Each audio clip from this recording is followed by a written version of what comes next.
और इसी क्लासेस में आपका स्वागत है। आज पुनः आपके सामने मल्टीटास्किंग एग्ज़ाम 2013 का प्रीवियस क्वेश्चन लेकर हाजिर हूँ।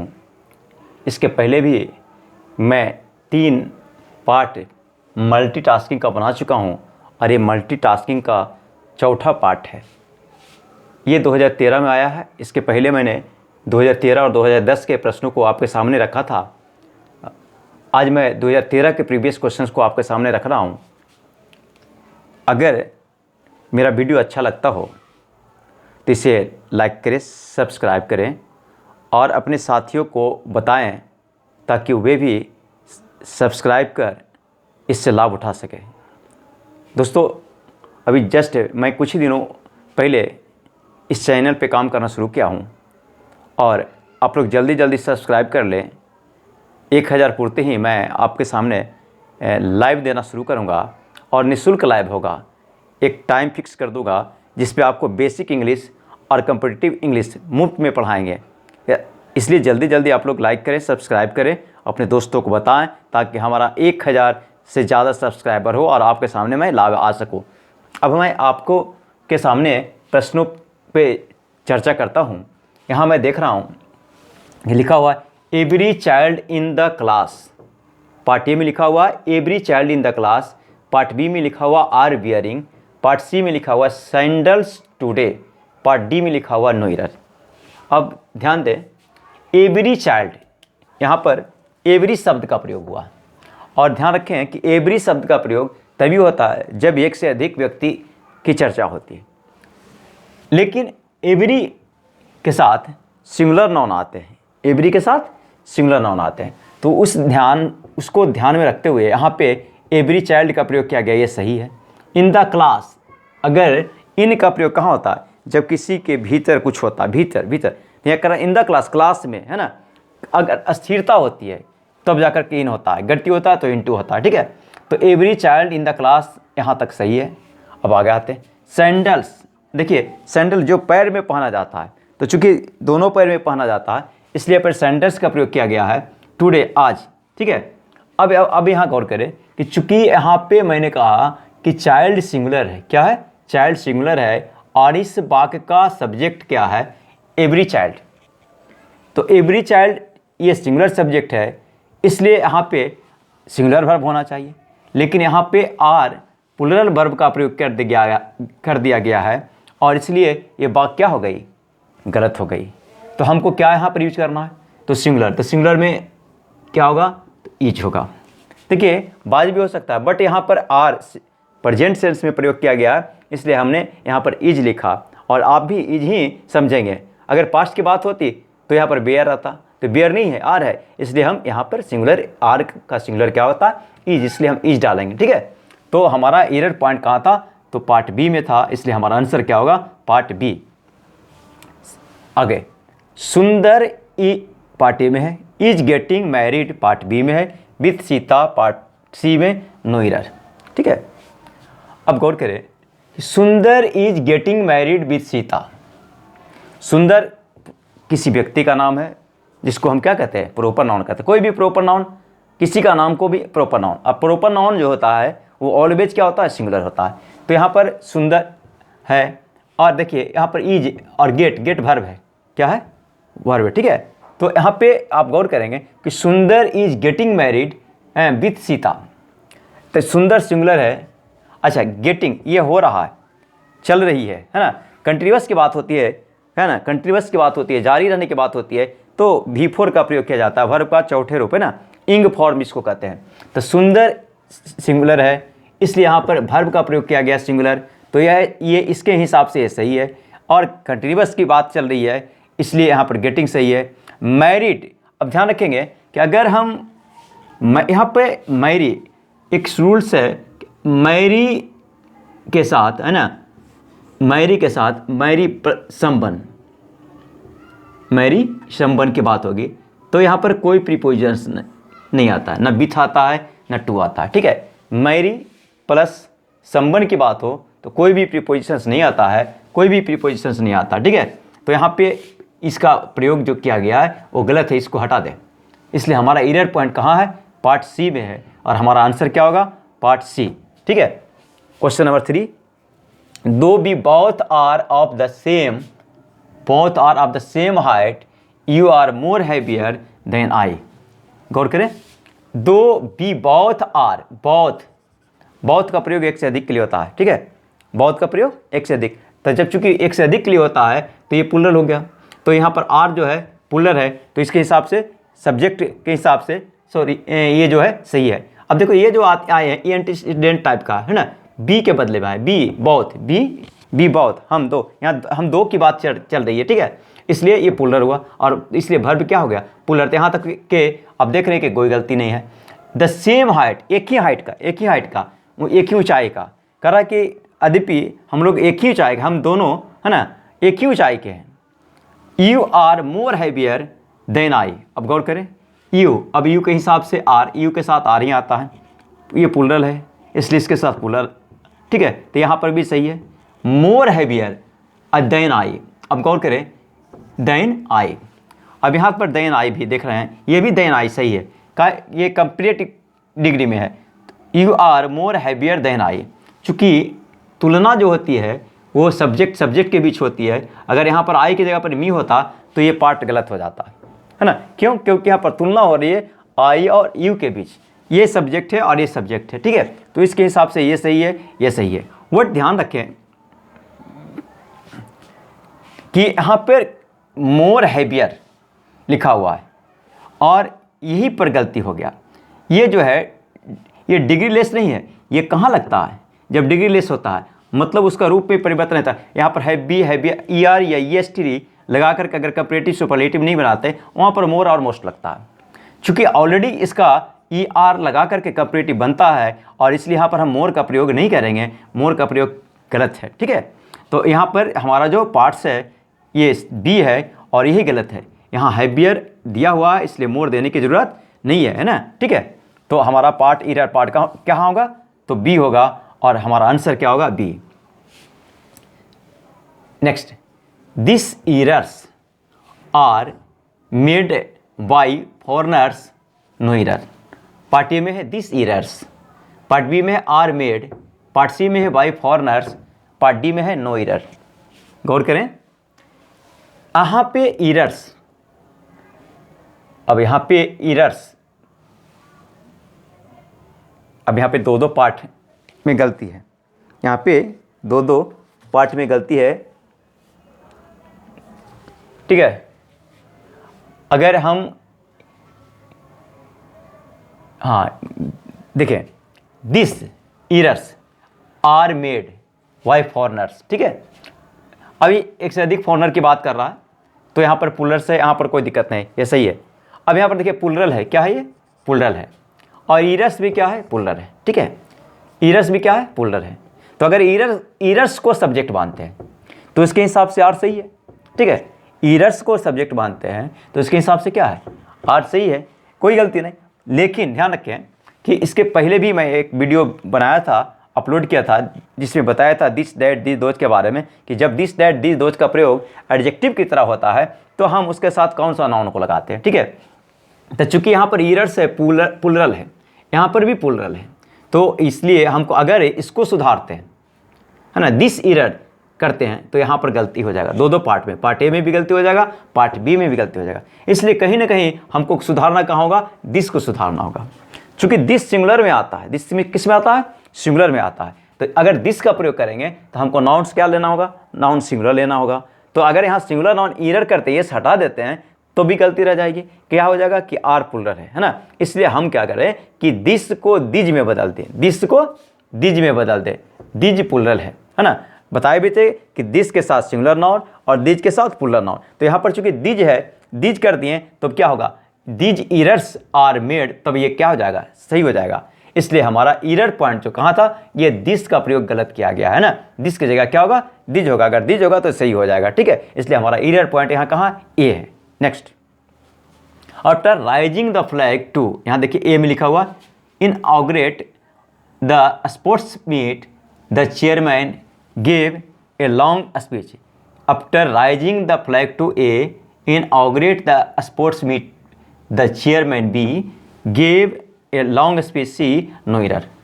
गौर करें, after raising the rise, after raising है ना, क्या कर रहा है, आफ्टर राइजिंग, ठीक है। तो राइज का मतलब होता है क्या, बढ़ना या उगना। राइज का मतलब क्या होता है, बढ़ना या उगना। फ्लैग का मतलब झंडा। इनऑग्रेट मनाना है ना, उत्सव मनाया। The sports meet, sports meet उसमें है ना चेयरमैन, द चेयरमैन। अब गौर करें, ये राइज का अर्थ होता है, ये राइज, ठीक है। यहाँ द फ्लैग, चूंकि फ्लैग नाउन है, नाउन के पहले दी है तो दी सही है, ठीक है। टू इनऑग्रेट, ये वर्ब का प्रयोग किया जा रहा है ना, तो ये सही है, टू इनऑग्रेट मनाना। द स्पोर्ट्स मीट था, और उसमें कौन थे, चेयरमैन थे। तो chairman gave a long speech, ये भी सही है।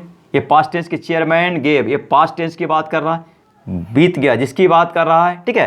तो बीत गया, तो यहाँ सही है, पास्ट टेंस की बात कर रहा है, तो the chairman gave a long speech, ये सही है। लेकिन यहाँ पर ये वर्ड का प्रयोग गलत किया गया है ना। झंडा को क्या करते हैं, हम फहराते हैं। झंडा क्या करते हैं, फहराते हैं या उठाते हैं।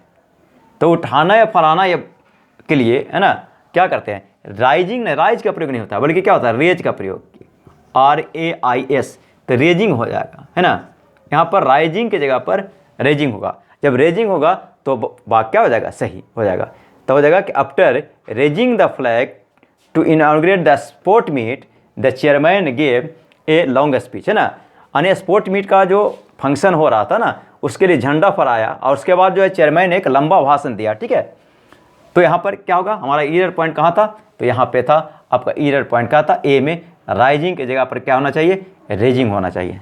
Next, he is fatter than me, he is fatter than me. गौर करें, ही सिंगुलर प्रोनाउन है और इज सिंगुलर वर्ब है, तो इसके हिसाब से सही है। फाइटर जो है कंपैरेटिव है, फाइटर क्या है, कंपैरेटिव है, फैट से बना फाइटर। ये देन का प्रयोग किया गया, इसका मतलब कि बात कंपैरेटिव है, तो यहाँ पर देन सही है, फाइटर सही है, और यहाँ पर मी किया गया है। अब गौर करें, अभी मैं इसके पहले वाला क्वेश्चन में चर्चा किया था, है ना, कि जब भी तुलना होता है तो सब्जेक्ट सब्जेक्ट से होता है, ऑब्जेक्ट ऑब्जेक्ट से। जैसे देखिए यहाँ पर यू और आई, ये सही था। अगर यहाँ पर हम बताए थे कि मी हो जाएगा तो गलत हो जाएगा, और यही बात यहाँ हो गई, ठीक है। क्योंकि मी यहाँ पर क्या हो गया, मी क्या ऑब्जेक्टिव केस है, और ही क्या है, सब्जेक्टिव केस है। तो कभी भी सब्जेक्टिव केस का तुलना ऑब्जेक्टिव केस से नहीं हो सकता। जब भी करेंगे तो हम क्या, सब्जेक्ट से तुलना करेंगे। तो यहाँ पर ही, और यहाँ पर क्या होगा, मी की जगह क्या होना चाहिए, आई होना चाहिए। मी की जगह क्या होना चाहिए, आई, तब ये हो जाएगा सब्जेक्टिव केस। ये सब्जेक्टिव केस, ये भी सब्जेक्टिव केस। तो सब्जेक्ट से तुलना कर सकते हैं, सब्जेक्ट ऑब्जेक्ट से तुलना नहीं कर सकते। इसलिए हमारा एरर पॉइंट कहाँ हो गया, सी हो गया। यानी यहाँ क्या बदल दिए, मी को आई में। Next, if you are coming home tomorrow let me know at what time I can expect you, no error. अब गौर करें, इफ़ यू आर कमिंग है होम टुमारो, कल की बात कर रहा है, आने वाले समय की बात कर रहा है। Let me at what time, कहता है कि यदि आप, अब यहाँ पर देखिए यू, यहाँ पर ये योर जो है, इफ़ योर, यहाँ पे कुछ गड़बड़ है। लेट मी, लेट के साथ ऑब्जेक्टिव के साथ है, तो ये सही है। उसके बाद वर्ब आया, एट व्हाट टाइम, ये टाइम बतलाने के लिए। आई सब्जेक्ट है, आई के साथ मॉडल वर्ब कैन का प्रयोग किया गया होता है, और कैन के बाद V1 आता है, और V1 मीन्स आप ये समझ ले, हम समझाने के लिए V1 कर रहे हैं मूल रूप। लेकिन ये क्या है कि ये विदाउट इन्फिनेटिव, जितने भी मॉडल वर्ब है वो विदाउट टू इन्फिनेटिव लेता है, ठीक है। लेकिन चूंकि हम सीधे इसको V1 समझ लेते हैं, समझने के लिए आसानी होती है, तो हम यहाँ पर आई कैन और एक्सपेक्ट का प्रयोग किया गया, तो कैन, ये वाक्य यहाँ तक सही है, यहाँ कोई गलती नहीं है, ठीक है। आई सब्जेक्ट है, मॉडल वर्ब है, मॉडल वर्ब के बाद जो है इन्फिनेटिव विदाउट टू का प्रयोग होता है, इन्फिनेटिव विदाउट टू है, ये भी सही है। ऑब्जेक्ट यू, ऑब्जेक्टिव केस में यू होता है, कोई दिक्कत नहीं, यहाँ भी सही है। लेकिन गौर करें, यहाँ पर गड़बड़ है, यहाँ पर योर की जगह होगा यू आर। क्या होगा, यू आर। यदि आप आ रहे हैं, है ना, कल घर, यदि आप कल घर आ रहे हैं तो जान ले, है ना, कि किस समय मैं आपसे आने की उम्मीद कर सकता हूँ, किस समय आपसे आने की उम्मीद, है ना, कर सकता हूँ। तो यहाँ पे पार्ट कौन में गलती है, पार्ट ए में गलती है, योर की जगह यू आर होगा, ठीक है। Next, Shobha is living, part A, in Chennai part B, sorry, Shobha Patiye is living part B in Chennai since 1987, part C, part D no error. ठीक है, गौर करें। शोभा इज लिविंग, शोभा, शुभा है, सॉरी शोभा नहीं, शुभा क्या है, नाम है, और नाम होता है प्रॉपर नाउन। और अभी मैं चर्चा किया कि जब भी प्रॉपर नाउन आएंगे तो सिंगुलर हो गए, और सिंगुलर होंगे तो क्या, सिंगुलर वर्ब का प्रयोग करेंगे। तो यहाँ पर शुभा है, सिंगुलर नाउन है, और ये सिंगुलर वर्ब का प्रयोग किया गया, ये सही है। और लिविंग इज एम आर के साथ V4 का प्रयोग होता है, कंटिन्यूअस का प्रयोग होता है, ये भी सही है। इन चेन्नई, लेकिन यहाँ पर गौर करें, अगर ये सिंस 1897, यहाँ टाइम दिया हुआ है, क्या दिया हुआ है, टाइम, अगर ये टाइम नहीं होता तो शुभा इज लिविंग का प्रयोग सही होता। लेकिन जब सिंस का प्रयोग कर दिया जाता है, तो पिछले वीडियो में भी मैंने बताया था कि कहाँ हम सिंस का प्रयोग करते हैं। तो जब सिंस का प्रयोग कर रहे हैं और एक कंटिन्यूअस सेंस की बात हो रही है, चूंकि इज प्लस V4 आया, तो कंटिन्यूअस सेंस की बात हो रही है। तो कंटिन्यूअस सेंस की बात हो और सिंस का प्रयोग हो तो निश्चित रूप से वो कंटिन्यूअस ना हो करके परफेक्ट कंटिन्यूअस में हम उसको बनाते हैं। इसलिए परफेक्ट कंटिन्यूअस में हम इसको बनाएंगे तो ये बात क्या हो जाएगी, सही हो जाएगी, अन्यथा ये गलत है। ठीक है, तो परफेक्ट कंटिन्यूअस में क्या होता है कि इज नहीं लगता है, क्या लगता है, तो हैव बीन या हैज बीन, क्या लगता है, हैव बीन या हैज बीन। तो चूंकि ये सिंगुलर है शुभा, इसलिए हैव नहीं आएगा बल्कि क्या आएगा, हैज। इसलिए पर इज को हम हैज बीन में अगर बदल देते हैं तो ये वाक्य सही हो जाएगी। ठीक है, इसलिए Shubha has been living in Chennai since 1987, अब बात जो है सही हो गई। इसलिए हमारा एरर पॉइंट कहाँ था, इज में था, और हमारा आंसर क्या होगा, बी होगा। Next, he studied so hardly he was sure of passing. अब ये देखिए, अब पास करने की बात कर रहा है, इसका मतलब है कि कठिन परिश्रम की बात होगी। किसकी बात होगी, कठिन परिश्रम की। ठीक है, ही प्रोनाउन है ना, कौन सा प्रोनाउन, पर्सनल प्रोनाउन, कौन सा प्रोनाउन, पर्सनल प्रोनाउन है, और ये पर्सनल प्रोनाउन है। स्टडीड, स्टडी का दूसरा रूप है, यानी ये पास्ट इंडेफिनिट की बात कर रहा है ना, क्योंकि यहाँ पर देखिए पास्ट है तो ये भी पास्ट है, स्वाभाविक के पास्ट के साथ पास्ट ही सब रहेंगे, तो यहाँ पर भी पास्ट है। He was sure of passing, sure of passing है ना, ये सही है, सब सिंगुलर सिंगुलर सिंगुलर। ठीक है, श्योर ऑफ पासिंग, ऑफ आता है तो भी ये जेरेंड का प्रयोग होता है, ऑफ आता है तो जेरेंड का प्रयोग होता है, जेरेंड एज ए नाउन। ठीक है, जेरेंड एज ए नाउन, तो ऑफ आएगा तो जेरेंड आएगा, पास नहीं होगा बल्कि पासिंग होगा, सही है। ठीक है, he was sure of passing, ये पार्ट सही है, ये पार्ट भी सही है। यहाँ गौर करें, पार्ट बी, अब यहाँ पे हम देख रहे हैं कि हार्डली शब्द का प्रयोग किया गया, और हार्डली शब्द क्या है, नेगेटिव है, मुश्किल से इसका अर्थ होता है ना। तो अगर मुश्किल से मेहनत करेंगे तो पास निश्चित श्योर नहीं होंगे, अनश्योर रहेंगे। लेकिन अब श्योर की बात करें, इसका मतलब है कि ये हार्डली का प्रयोग गलत किया होगा। हार्डली की जगह हम क्या कर दें, हार्ड, हार्डली की जगह क्या कर दें, तो हार्ड मतलब कठिन, हार्ड मतलब कठिन, यानी कठिन, काफ़ी कठिन परिश्रम किया। जब कठिन परिश्रम करेंगे तो स्वाभाविक है कि आप श्योर पास करेंगे। तो यहाँ पर श्योर पासिंग की बात कर रहा है, इसलिए हार्डली की जगह यहाँ पर हार्ड होगा, इसलिए हमारा एरर पॉइंट का पार्ट बी है, और हमारा आंसर होगा part B. On entering the crowding room, देखिए क्राउडिंग रूम, रूम क्या है, नाउन है, कौन सा नाउन, काउंटेबल नाउन। ठीक है, काउंटेबल नाउन। अब यहाँ पर देख क्राउडिंग क्या आया है, क्राउडिंग यहाँ दिया है, स्वाभाविक है कि इसका प्रयोग क्या किसके रूप में होगा, एडजेक्टिव के रूप में। ये क्या है, नाउन है। ठीक है, नाउन है। I could not see, I could not see, अब देखिए यहाँ पर पास्ट की बात करें, कैन का past to could, I could not see one person whom I knew. देखिए पास्ट ये भी, पास्ट ये भी, क्योंकि पास्ट के साथ पास्ट ही जुड़ते हैं, इसलिए पास्ट सेंटेंस है। आई कुड, अभी बताए थे कि ये क्या है, मॉडल रेगुलराइज है, क्या है, मॉडल रेगुलराइज। और बताए थे कि मॉडल रेगुलराइज के साथ क्या होता है, V1, या कह सकते हैं कि इन्फिनिटिव विदाउट टू। आगे भी मैंने चर्चा किया था कि जब भी मॉडल वर्ब्स आएंगे तो उसके साथ जो वर्ब आएंगे इन्फिनिटिव विदाउट टू होते हैं, हालांकि हम समझने के लिए V1 का प्रयोग कर सकते हैं। ठीक है, तो यहाँ पर ये सही है। वन पर्सन होम, जिसको आई न्यू, मैं जानता था, है ना। अब आगे गौर करें, यहाँ इसमें कोई गलती नहीं है, इसमें कोई गलती नहीं, ये भी पास्ट की बात है, ये भी पास्ट की बात है। अब यहाँ पर देखिए, यहाँ पर क्राउडिंग नहीं होगा बल्कि क्या होगा, इसको एडजेक्टिव बनाया गया, तो क्राउडिंग नहीं, क्राउड से बना है तो क्राउड से क्राउडेड हो जाएगा, क्या हो जाएगा, क्राउडेड। ठीक है, क्राउडेड रूम, एकदम भीड़ भाड़ा हुआ room, crowded room. On entering the crowded room I could not see one person whom I knew. कहता है कि जब मैं भीड़ भाड़ा रूम में प्रवेश किया, है ना, तो हम आई कुड नॉट सी, एक व्यक्ति को नहीं देख सका जिसको मैं जानता था, एक व्यक्ति को मैं नहीं देख सका जिसको मैं जानता था। ठीक है, तो हमारा एरर पॉइंट्स कहाँ है, ए में। अब फिर से एक बार देख ले, एवरी चाइल्ड सिंगुलर, इसलिए यहाँ पर इज होगा, पार्ट बी गलत। सुंदर गेट मैरी, मैरी संबंध की बात हो, कोई प्रीपोजिशन नहीं, यहाँ गलत। बी सॉरी हाँ सी पार्ट गलत।